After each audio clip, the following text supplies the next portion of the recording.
Kajian Kitab.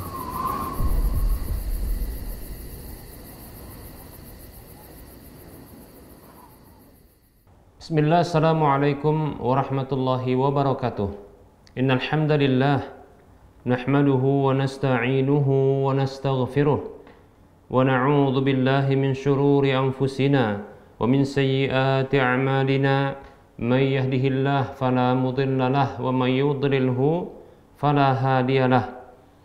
Wa asyhadu an la ilaha illallah wahdahu la syarika lahu wa asyhadu anna Muhammadan abduhu wa rasuluhu sallallahu alaihi wasallam. Qala Allah tabaraka wa ta'ala, ya ayyuhalladzina amanu taqullaha haqqa tuqatih wa la tamutunna illa wa antum muslimun. Ya ayyuhan nasu taqu rabbakum alladzi khalaqakum min nafsin wahidah wa khalaqa minha zawjaha wa bassa minhuma rijalan katsiran wa nisaa'a. Wattaqullaha alladzi tasaaluna bihi wal arham innallaha kana 'alaikum raqiba. Ya ayyuhalladzina amanu taqullaha wa qulu qawlan sadida yuslih lakum a'malakum wa yaghfir lakum dhunubakum. Wa may yuti'illaha wa rasulahu faqad faza fawzan 'azima. Amma ba'd. Fa inna asdaqal hadits kitabullah wa khairal huda huda Rasulillah sallallahu alaihi wasallam wa syarrul umuri muhdatsatuha wa kullu muhdatsatin bid'ah wa kullu bid'atin dhalalah wa kullu dhalalatin finnar. Para pemirsa Rosyad TV dan para pendengar Radio Medan Mengaji serta para pemirsa media sunnah yang turut serta menyiarkan kajian ini, alhamdulillah, segala puji hanya untuk Allah tabaraka wa ta'ala atas semua nikmat yang Allah telah berikan kepada kita.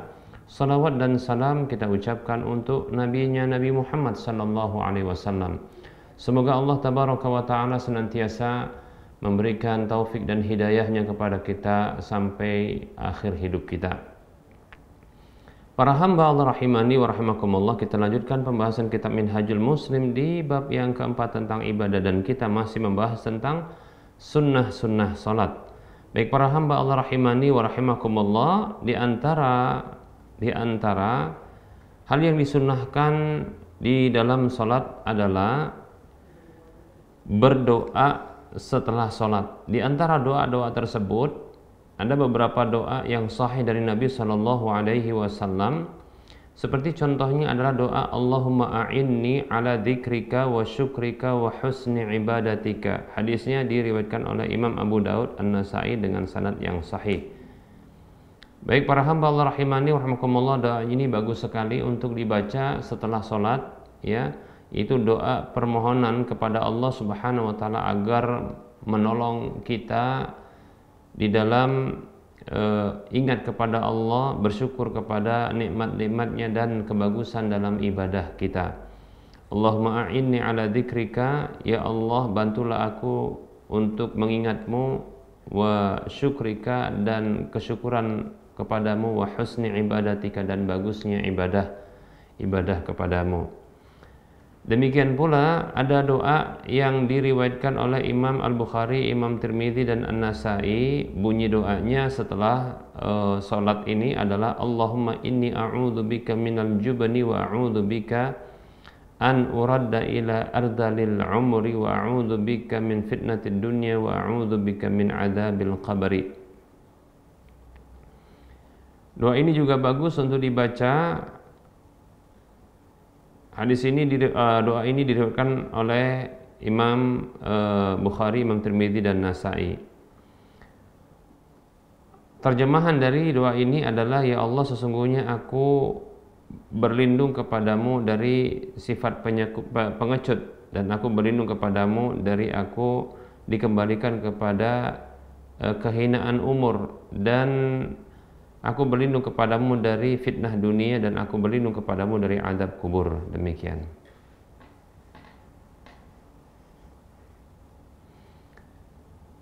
Begitu juga ada doa yang diriwayatkan oleh Imam Muslim dalam kitab sahihnya. Doanya berbunyi seperti ini, Rabbi qini adzabaka yauma tab'asu ibadaka Rabbi qini adzabaka yauma tab'atsu ibadak. Wahai Rabbku, jagalah aku dari azabmu di hari engkau membangkitkan para hambamu. Demikian. Hadisnya riwayat Muslim, ya. Begitu juga ada doa yang diriwayatkan oleh Imam Muslim. Bunyi doanya adalah Allahumma ghfirli ma qaddamtu wa ma akhartu wa ma asrartu wa ma a'lantu wa ma asraftu wa ma anta a'lamu bihi minni antal muqaddim wa antal muakhiru la ilaha illa anta. Bunyi doa ini artinya adalah, ya Allah, ampunilah untukku dosa yang aku lakukan, yang telah aku lakukan, dosa yang aku lakukan di belakang hari, dosa yang aku lakukan secara sembunyi-sembunyi, dan dosa yang aku lakukan secara terang-terangan, dan apa saja yang aku berlebihan di dalamnya, dan apa saja yang engkau lebih tahu ya dengannya ketimbang diriku. Engkau al-muqaddim dan engkaulah al-muakhir. La ilaha illa anta, tidak ada sesembahan yang berhak disembah kecuali engkau. Demikian. Berikutnya doa yang berbunyi Allahumma inni as'aluka ilman nafi'a wa rizqan thayyiba wa amala mutaqabbala. Ini dibaca di waktu pagi, ya, di waktu pagi setelah sholat subuh. Zikirnya dibaca atau doanya dibaca setelah sholat subuh di pagi hari. Demikian. Hadisnya diriwayatkan oleh Imam Ibnu Majah dan Imam Ahmad dengan sanad yang hasan.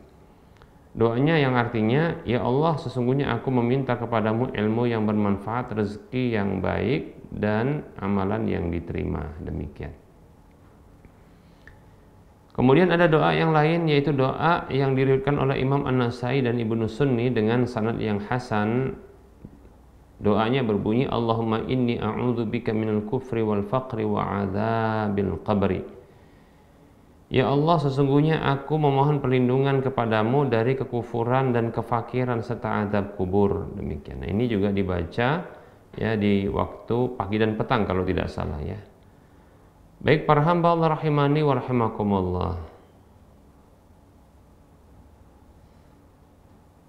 Nah, ini doa-doa yang dibaca setelah sholat, dan ini maksur.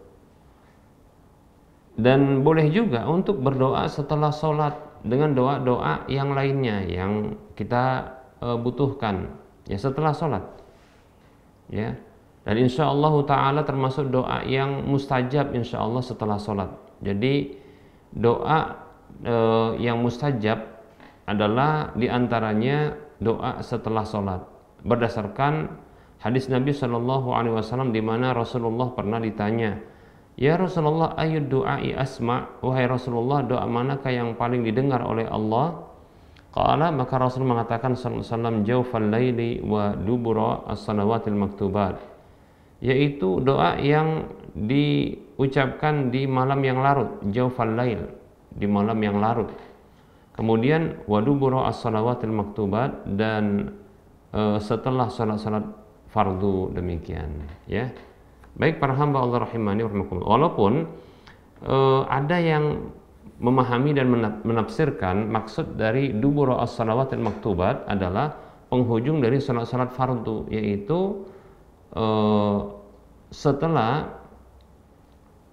salawat, setelah membaca tasyahud dan salawat kepada Nabi, nah sebelum salam dianjurkan untuk berdoa. Ini maksudnya, ya. Sebagian ulama berpendapat demikian. Adapun pendapat yang kuat wallahu ta'ala alam, dubur itu maknanya dua. Bisa bermaknanya adalah penghujung dari sesuatu, bisa juga maknanya adalah setelah dari sesuatu. Demikian. Baik para hamba Allah rahimani wa rahimakumullah, sehingga tetap dianjurkan ya untuk melakukan doa sebelum salam, demikian pula ya setelah sholat. Baik para hamba Allah rahimani wa rahimakumullah. Nah, berikutnya yang dianjurkan adalah membaca keras ya di dalam salat-salat yang jahriyah, ya. Nah, itu di 2 rakaat yang pertama dari salat maghrib dan isya. Demikian pula ya 2 rakaat untuk salat subuh, maka dianjurkan ya untuk membaca dengan keras. Demikian, ya. Adapun ya rakaat ketiga dan keempat, ya ketiga dari sholat maghrib, ketiga dan keempat dari sholat isya, maka ini ya dianjurkan untuk membaca pelan, demikian ya.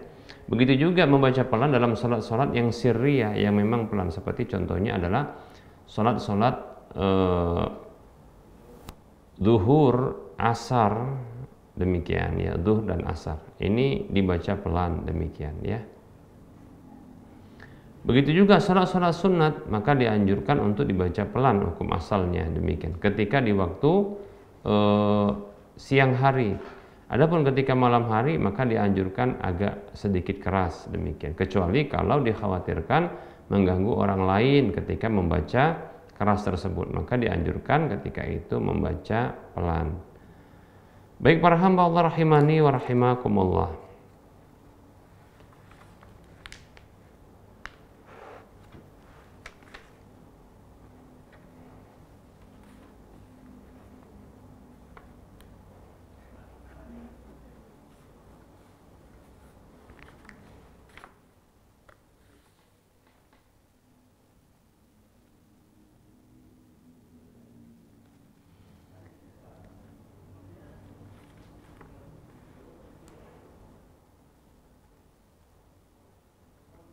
Berikutnya para hamba Allah rahimani wa rahmakumullah, hal yang dianjurkan ya adalah membaca doa kunut ya ketika salat witir. Ya, ini termasuk juga anjuran ya untuk membaca doa kunut ketika witir. Nah, adapun ya membaca kunut ya di rakaat terakhir dari salat subuh, maka di sini terjadi perbedaan pendapat di kalangan para ulama ya, ada perbedaan pendapat di kalangan para ulama, demikian. Ada yang mengatakan ya itu bid'ah seperti pendapatnya Abu Hanifah ya, Al-Imam Abu Hanifah. Kemudian ada berpendapat itu dianjurkan dengan sunnah muakkadah, ini pendapatnya Imam Malik. Kemudian ada yang berpendapat juga dengan tidak disyariatkan, ini pendapatnya Imam Ahmad. Dan ada yang berpendapat ya tidak mengapa ya untuk dilakukan, ini pendapatnya Abdullah bin Al-Mubarak, demikian ya. Baik para hamba Allah rahimani wa rahimakumullah.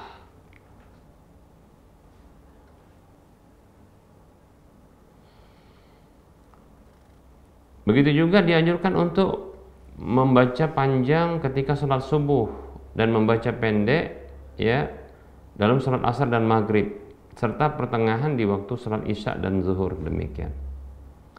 Berdasarkan riwayat bahwasanya bahwasanya Umar radhiyallahu anhu menuliskan sebuah surat kepada Abu Musa, an iqra ya fi subhi bi tiwalil mufassal wa qra fi dhuhri bi awsati al mufassal wa qra fil maghribi bi qisaril mufassal. Ya, bahwasanya Umar bin Khattab radhiyallahu anhu menulis surat kepada Abu Musa al-Asy'ari, gubernurnya, ya bahwasanya untuk membaca di dalam sholat subuh itu dengan surat-surat yang panjang, demikian. Dan membaca di waktu sholat duhur dan ketika sholat duhur, demikian pula asar, yaitu dengan surat atau ayat yang pertengahan. Kemudian membaca untuk sholat maghrib itu dengan surat-surat pendek, demikian. Hadisnya diriwayatkan oleh Imam Tirmidzi.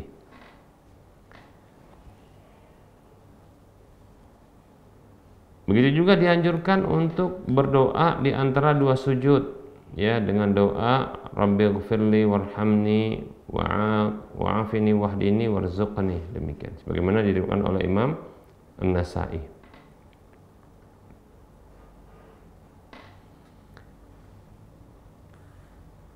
Kemudian adalah bacaan amin ya setelah membaca Al-Fatihah. Walaupun ada berpendapat adalah hukumnya wajib, namun ada yang berpendapat sunat ya. Jadi dalam hal ini hendaklah kita berlapang dada, demikian.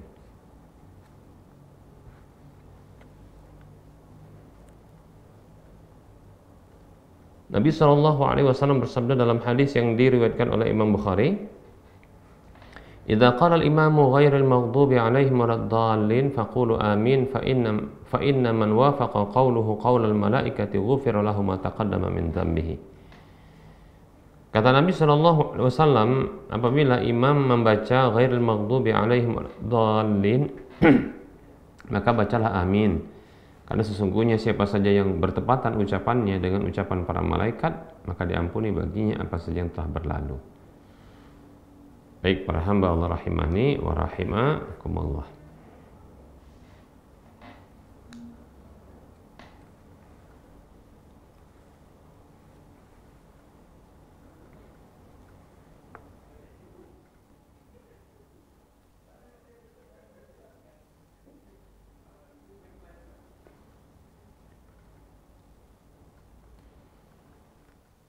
Baik para hamba Allah rahimani wa rahimakumullah. Adapun membaca doa iftitah ini sudah kita sebutkan ya, terjadi perbedaan pendapat, begitu juga ya membaca ta'awudz di rakaat pertama ya. Nah, ini juga terjadi perbedaan pendapat di kalangan para ulama. Ada yang mengatakan wajib, ada yang mengatakan sunnat, demikian ya. Membaca basmalah juga ya di setiap rakaat ini dianjurkan untuk ya sir, walaupun ada pendapat juga ya baca basmalah itu adalah wajib, demikian ya.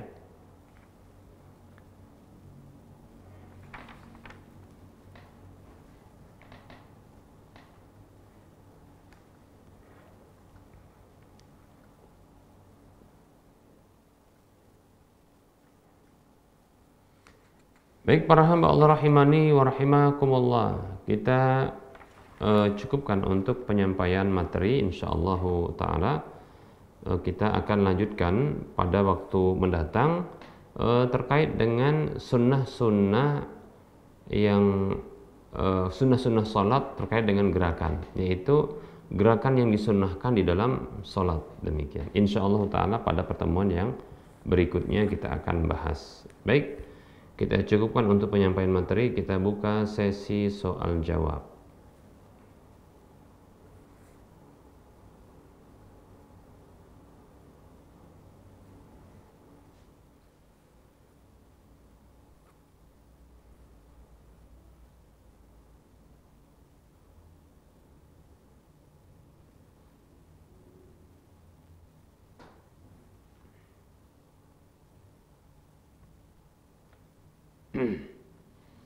Baik, ada pertanyaan?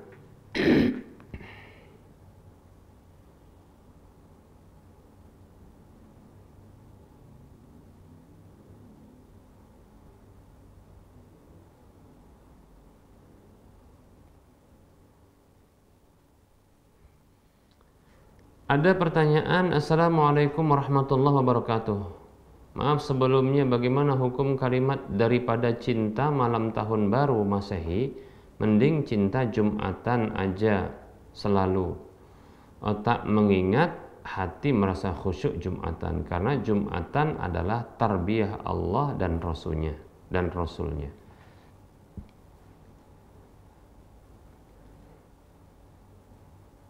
Waalaikumsalam warahmatullahi wabarakatuh.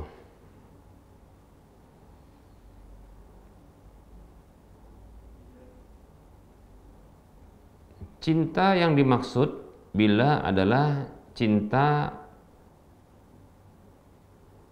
dengan waktu, maka tentunya lebih utama adalah cinta dengan waktu-waktu yang di sana waktu tersebut memang diagungkan oleh Allah Subhanahu wa taala. Malam tahun baru Masehi ya, begitu juga malam tahun baru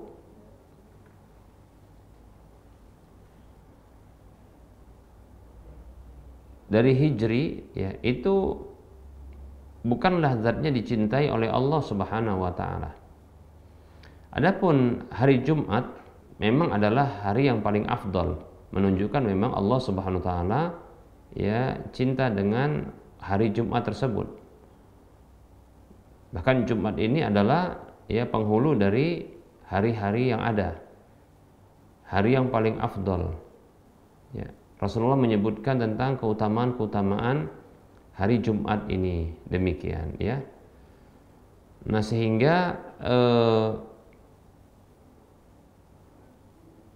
sebahagian ulama memberikan kesimpulan bahwasanya hari Jumat ini adalah hari raya pekanan bagi umat Islam. Demikian, ya. Cinta dengan hari Jumat, maka ini merupakan bentuk cinta kepada amal soleh insyaallah ta'ala, ya. Adapun ungkapan Jumatan adalah tarbiyah Allah dan Rasulnya. Maksud Jumatan ini tarbiyah Allah dan Rasulnya jika maksudnya adalah kegiatan hari Jumat dengan sholat berjamaah, ya. Nah, ini merupakan bentuk pendidikan Allah Subhanahu wa taala untuk saling mencintai, ya, saling bersama, saling untuk berinteraksi antara kaum muslimin satu dengan yang lainnya, maka ini bisa jadi benar, ya. Bisa dikatakan demikian. Kalau maksud dari tarbiyah Allah dan Rasulnya adalah maksudnya adalah pendidikan Allah Subhanahu wa taala di hari Jumat itu, ya, untuk mendengarkan nasihat, ya, dengan hukum yang wajib bagi laki-laki tentunya, ya. Kemudian adalah tarbiyah Allah Subhanahu wa taala, ya, untuk, ya, menjaga ukhuwah bersama, berinteraksi dengan kaum muslimin, ya, bagi laki-laki tentunya. Karena perempuan tidak wajib Jumatan, demikian. Maka ini benar dan tidak mengapa, ya. Tapi bila dimaknai dengan makna yang menyimpang maka tidak boleh, demikian, ya. Wallahu ta'ala alam wa antum fajazakumullahu khairan.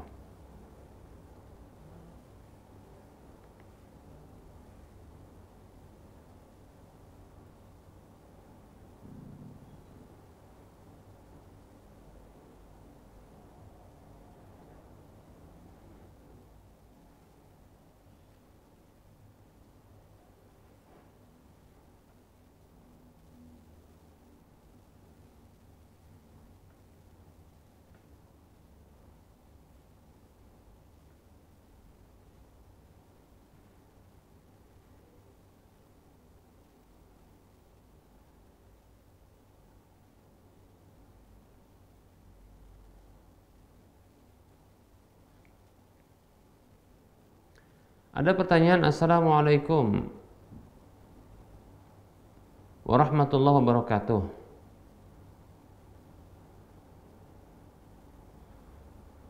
Semoga Allah senantiasa menjaga Ustadz dan keluarga serta kaum muslimin semuanya. Izin bertanya Ustadz, bolehkah kita mengajarkan sebuah pelajaran kepada anak-anak dengan menggunakan kata-kata yang bernada dengan tujuan agar mudah diingat? Misal mengajarkan anggota tubuh dengan menggunakan syair, contohnya syair yang cukup populer. Li yadani yumna wa yusra fi kulli yadin khamsu asabi'. Ya, jazakumullahu khairan.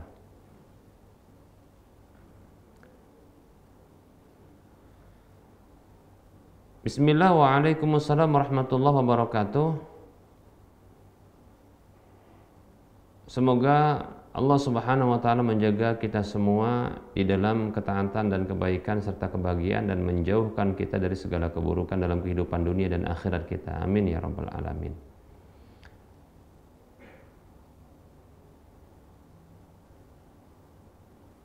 Mengajarkan hal-hal yang baik kepada anak-anak dengan menggunakan kata-kata yang berintonasi, bernada begitu, maksudnya berintonasi, maka ini tidak mengapa asalnya jika memang intonasinya adalah intonasi syair, ya, dan bukan meniru intonasi-intonasi lagu-lagu kekufuran dan kefasikan yang memuat, ya, tentang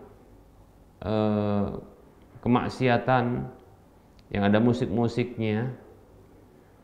Begitu juga mengandung kemesuman dan seterusnya yang sudah populer, ya, itu adalah lagu atau nada yang dipakai, ya, mengandung kemungkaran, kefasikan, ya, kemesuman dan seterusnya. Maka tidak boleh kalau demikian. Tapi kalau syair-syair yang biasa, syair-syair yang intonasinya, nadanya biasa, datar, ya, hanya untuk mengingat saja, dan ini syair-syair yang biasa, maka ini tidak mengapa insyaallah ta'ala, ya.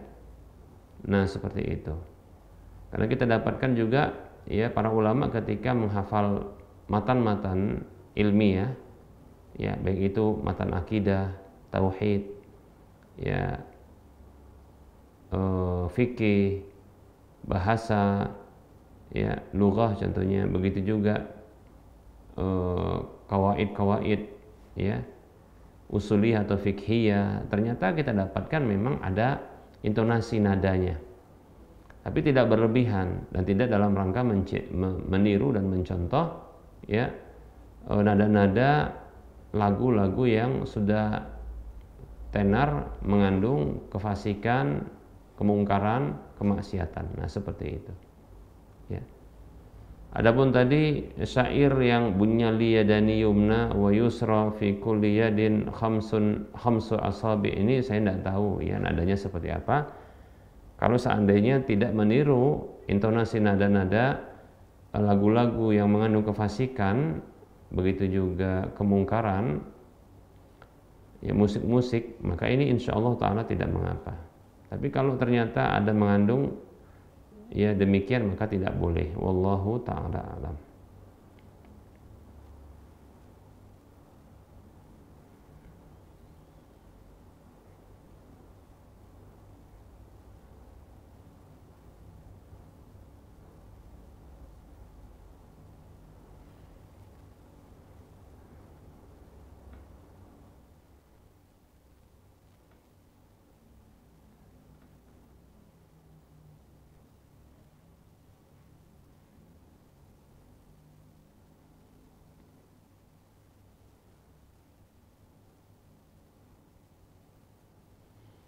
Ada pertanyaan, Assalamualaikum.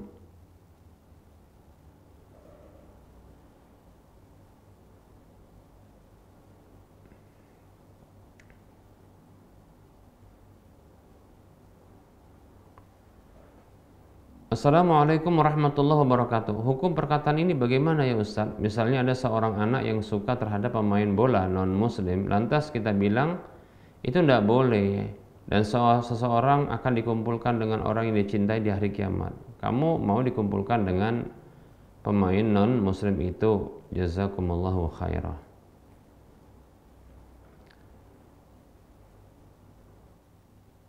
Waalaikumsalam warahmatullahi wabarakatuh. Wa anta fajazakallahu khaira.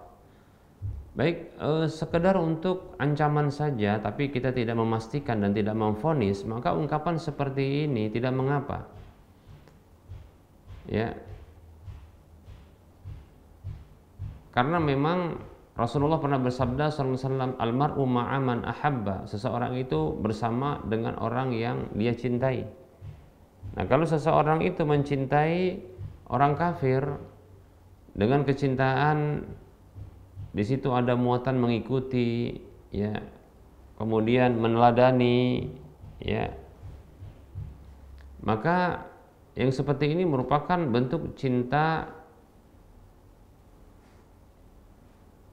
yang menghasilkan, ya, keteladanan, ya.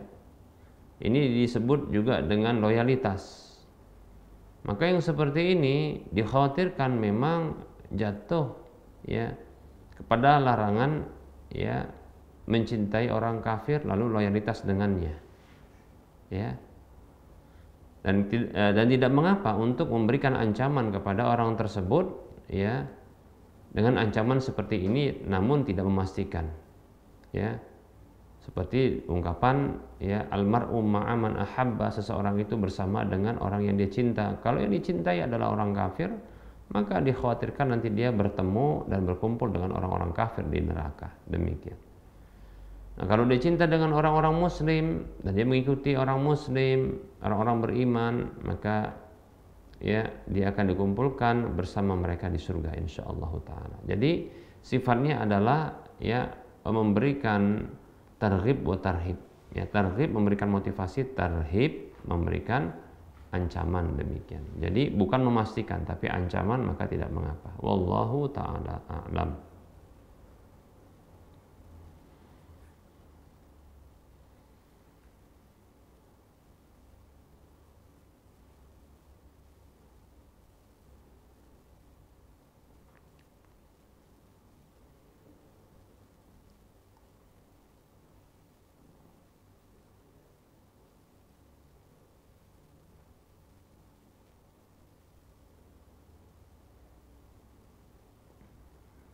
Baik para hamba Allah rahimani wa rahimakumullah.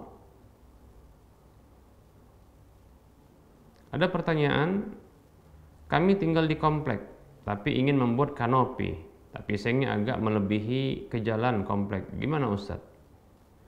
Tapi tiangnya nggak lebih, hanya sengnya saja yang melebihi ke jalan. Baik ya.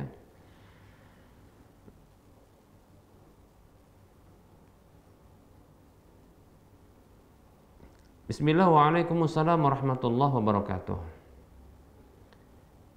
Jika seng tersebut ya lebih sampai ke jalan dan tidak ada satupun orang yang dirugikan dengan seng yang ke jalan tersebut, maka insya Allah ta'ala tidak mengapa. Tapi apabila ternyata ada kerugian yang didapatkan, seperti contohnya adalah kesulitan orang untuk kelewat ketika mungkin membawa barang yang agak tinggi di jalan tersebut, atau contohnya ya ketika hujan, maka air hujan tersebut karena jatuh dari seng yang lebih menjorok ke arah jalan, ini ternyata membuat jalan itu rusak ya, rusak. Maka tentunya seperti ini tidak dibenarkan ya, wallahu ta'ala a'lam. Tapi kalau tidak ada sedikit pun yang dirugikan, maka wallahu ta'ala a'lam, ini dibolehkan.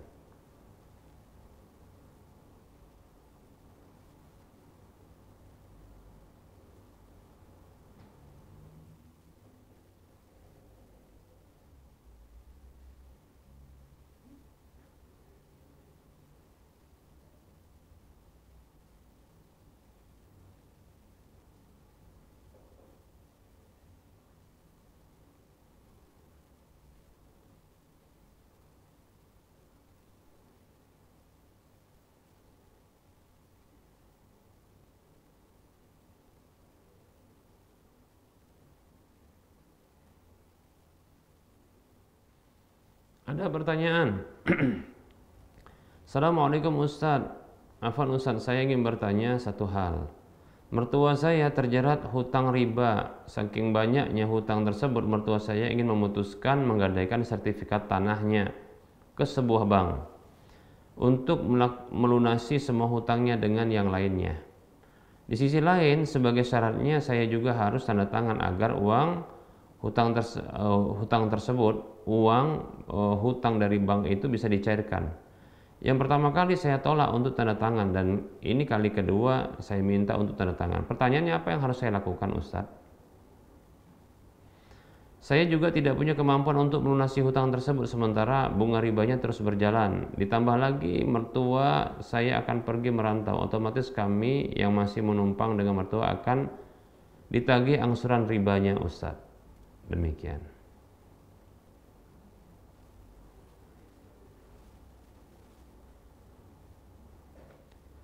Bismillah, waalaikumsalam warahmatullahi wabarakatuh. Jangan mau melibatkan diri dalam riba. Berhutang dengan riba, berhutang dengan model riba, baik itu ya kepada atau dari pribadi maupun lembaga, itu sama saja ya. Itu adalah bentuk memerangi Allah Subhanahu wa taala ya. Maka jangan membantu orang lain dalam riba, demikian ya. Tanda tangan ini merupakan bentuk ya persetujuan, bahkan membantu.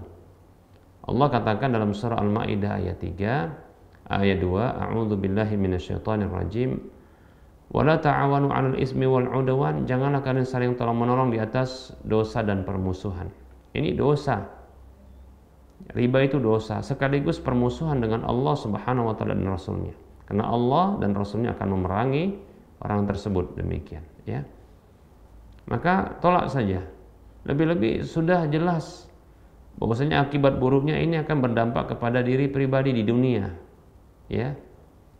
Kalaupun tidak ada dampaknya di dunia, ketahuilah pasti Allah akan balas di akhirat kalau tidak Allah maafkan, demikian ya.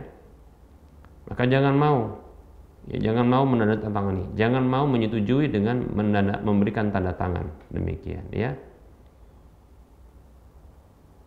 Jangan libatkan diri dalam dosa ini. Ya, ini dosa dan ini bentuk permusuhan kepada Allah Subhanahu wa taala. Demikian.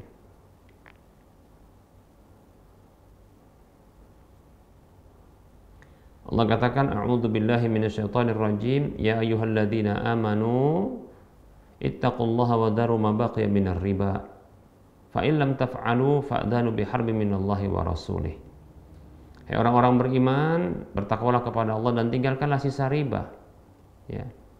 Bila kalian tidak melakukannya, maka umumkanlah peperangan dengan Allah dan Rasulnya. Karena memang Allah dan Rasulnya akan memerangi, demikian. Ya. Maka tinggalkan, tidak usah ikut-ikutan, demikian. Walaupun mertua, bahkan bukan hanya mertua, orang tua pun jangan mau, demikian. Apalagi sekedar mertua saja, demikian. Ya, ya jangan melibatkan diri. Ya kalau tidak bisa membantu orang mertua ini, ya sudah, tidak ada kewajiban kalau memang tidak punya kemampuan untuk membantunya. Ya terus bagaimana? Ya biarkan mertua tersebut, ya dia menyelesaikan hutang ribanya tersebut kalau memang tidak bisa. Ya mudah-mudahan nanti memang tanahnya itu caranya adalah satu saja, bukan berhutang lagi dengan berhutang di bank, salah. Tapi yang ada hanyalah menjual lahan, ya tanah tersebut, walaupun ada rumahnya, jual itu bayarkan untuk untuk menutupi hutang riba itu. Nah begitu caranya, bukan berhutang lagi. Tentunya berhutang lagi ini akan semakin besar karena nutupi hutang sebelumnya yang juga besar. Ini lebih besar, akan sama. Ya, ini gali lubang tutup lubang, akhirnya gali lubang kuburan sendiri, demikian. Ya, seperti itu. Maka tinggalkan yang seperti ini. Solusinya adalah menjual lahan, aset yang ada, kemudian tutupkan untuk membayar hutang. Wallahu ta'ala a'lam.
Baik, ada pertanyaan. Assalamualaikum warahmatullahi wabarakatuh ya Ustaz. Semoga Allah senantiasa menjaga Ustaz dan keluarga. Ingin bertanya Ustaz,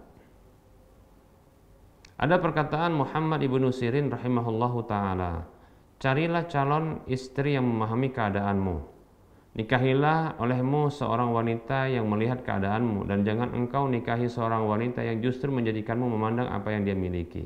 Demikian. Bagaimana maksud dan penjelasan dari perkataan beliau ini? Barakallahu fiik Ustaz.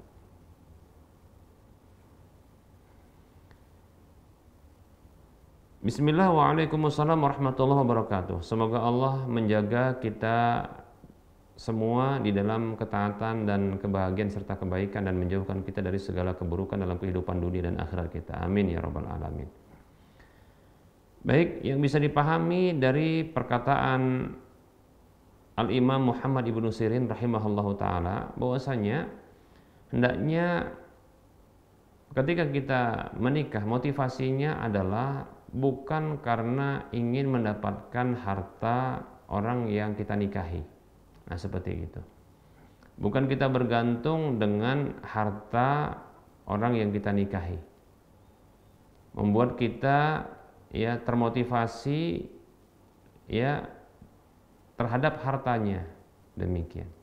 Tapi kalau bisa memang menikahi wanita atau pasangan hidup kita itu ya karena kesolehannya, karena kebaikannya, Lalu kesolehan dan kebaikan itu menghantarkan dia untuk bisa memahami kondisi kita, ya, bisa menerima kekurangan dan kelebihan kita, demikian. Bahkan ya menutupi kekurangan kita, bahkan fokus kepada kelebihan kita.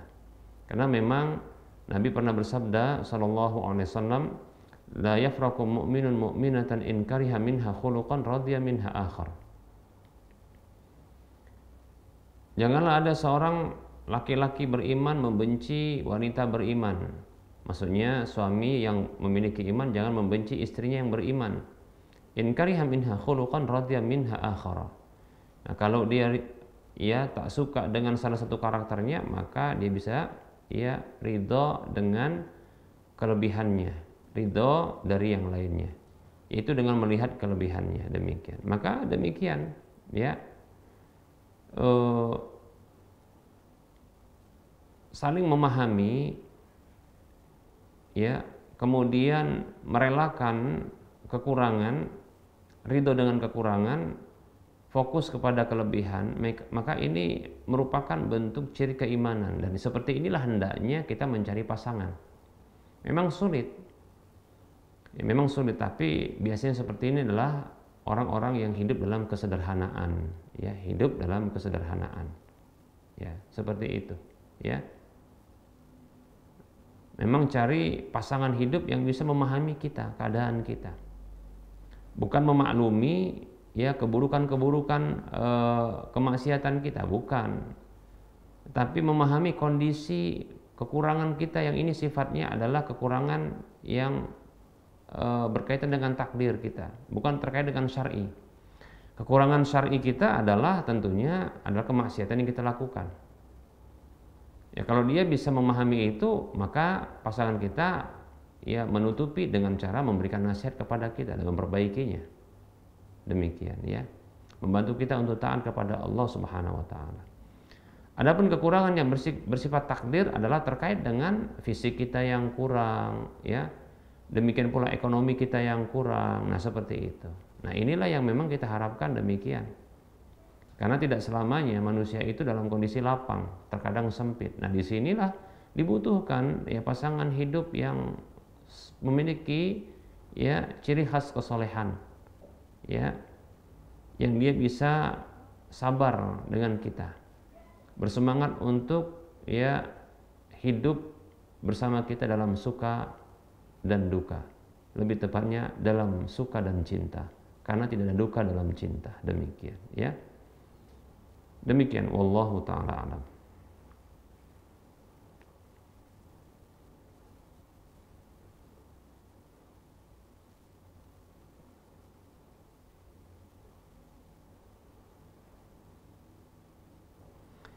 Ada pertanyaan, bismillah, assalamualaikum Ustaz.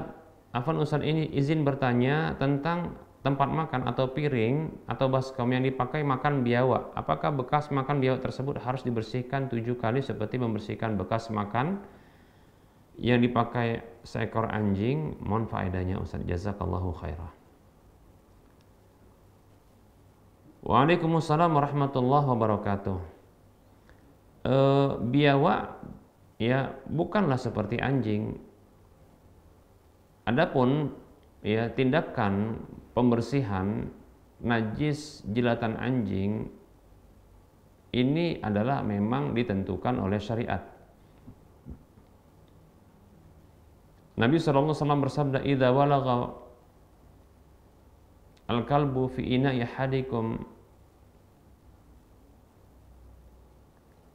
falyaghsilhu sab'a marratin ulahunna biturab. Apabila seekor anjing menjilat pada bejana salah seorang di antara kalian, maka cucilah 7 kali ya dengan air, salah satunya dengan tanah. Demikian. Nah, seperti itu. Kalau tidak salah ini hadisnya riwayat Muslim. Nah, ini anjing. Bagaimana dengan biawak? Biawak tidak seperti anjing. Barangkali bahkan ada yang menyatakan sucinya biawak sehingga boleh dikonsumsi. Seperti contohnya ya mereka mungkin berpendapat disamakan dengan biawak-biawak gurun atau kadal gurun, demikian. Ya. kadal gurun ya disebut dengan dhab itu halal dikonsumsi, demikian. Mungkin ada juga yang mengatakan biawak itu adalah halal seperti biawak gurun atau kadal gurun.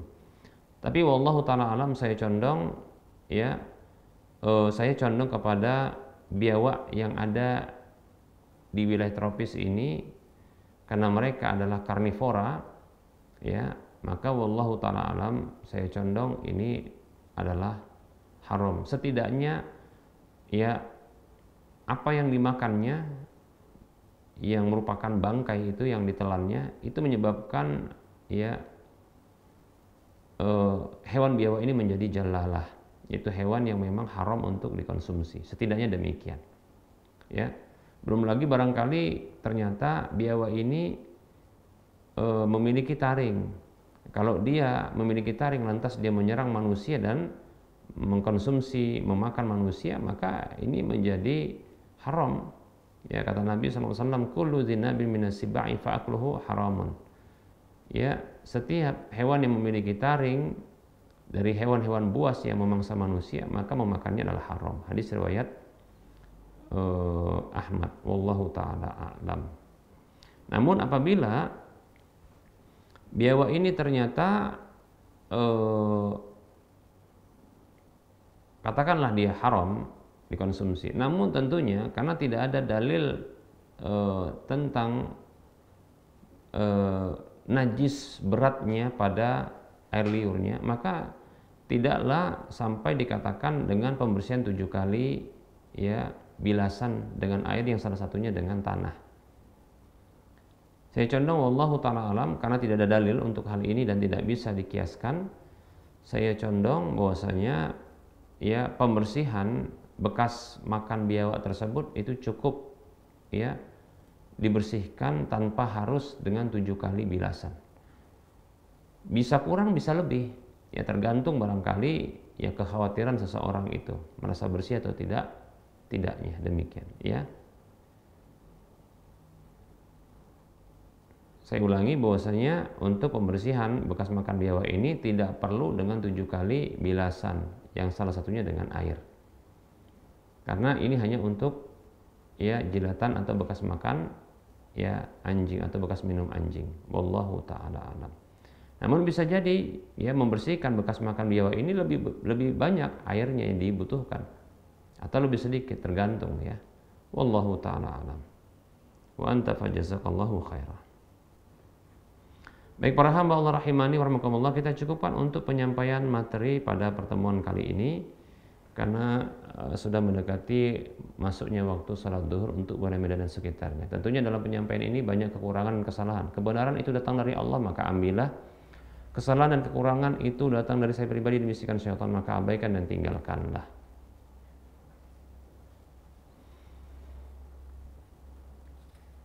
Sebelum kita mengakhiri perjumpaan ini, seperti biasa kita memberikan motivasi untuk berdonasi membangun Masjid Al-Muwahhidin yang nantinya akan dijadikan sebagai pusat kajian Islam ilmiah berbasis sunnah insyaallah ta'ala, bermanhaj salaf insyaallah ta'ala.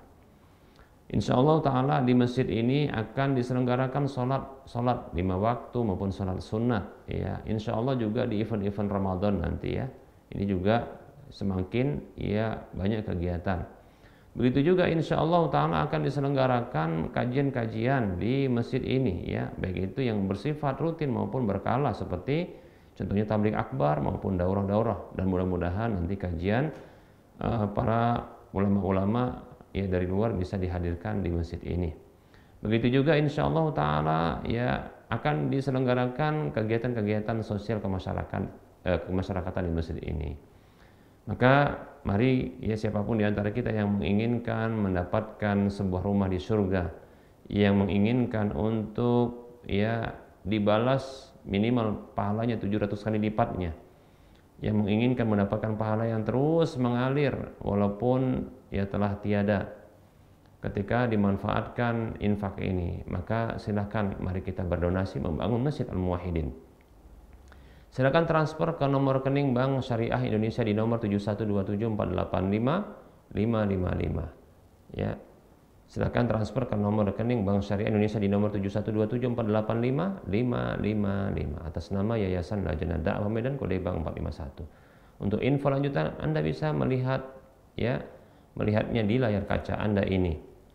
Semoga Anda termotivasi dan semoga bermanfaat. Mohon maaf atas segala kekurangan. Kita ketemu lagi di lain kesempatan. Wassalamualaikum. Subhanakallahumma wa bihamdika asyhadu an la ilaha illa anta astaghfiruka wa atubu ilaika walhamdulillahirabbil alamin. Wassalamualaikum warahmatullahi wabarakatuh.